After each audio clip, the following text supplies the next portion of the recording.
ہمیشہ سمجھوتا کرنا سیکھو کیونکہ تھوڑا سا جھک جانا کسی رشتے کو ہمیشہ کے لیے توڑ دینے سے بہتر ہے۔ اگر تم کسی کو دھوکہ دینے میں کامیاب ہو جاتے ہو تو یہ نہ سمجھنا کہ وہ کتنا بے وقوف ہے، بلکہ یہ سوچنا کہ اس کو تم پر اعتبار کتنا تھا۔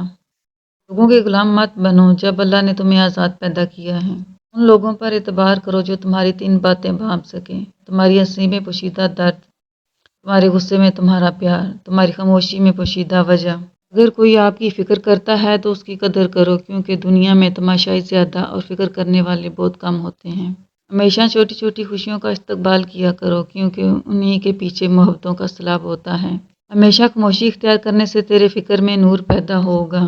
اس کو دوست مت بناؤ جو کسی محفل میں آپ کو شرمندہ کرے، خواہ وہ مذاق ہی کیوں نہ کر رہا ہو۔ دوستی کا بھرم صرف وہ لوگ رکھ سکتے ہیں جن کے وجود میں سمندر جتنا دل ہو۔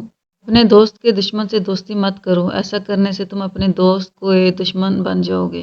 اپنے اندر پرندے کی طرح عاجزی پیدا کرو جو آسمان کی بلندیوں کو چھو کر اپنی گردن جھکا کر رکھتا ہے۔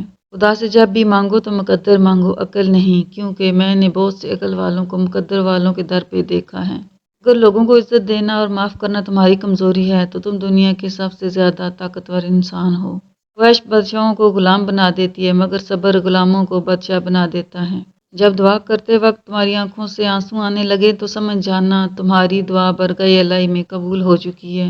دنیا کا سب سے خوبصورت پودا محبت کا ہوتا ہے جو زمین میں نہیں بلکہ دلوں میں اگتا ہے۔ زیادہ مذاق کرنے سے آدمی کی عزت چلی جاتی ہے اور لوگوں سے دشمنی پیدا ہو جاتی ہے۔ زیادہ سوچنا انسان کو ختم کر دیتا ہے، بس دعا کرو اور اللہ پر چھوڑ دو۔ جب آپ کچھ بھی نہ کر سکیں تو اپنی دعاؤں میں اضافہ کر دیں کیونکہ اللہ کے سوا کوئی آپ کو کچھ نہیں دے سکتا۔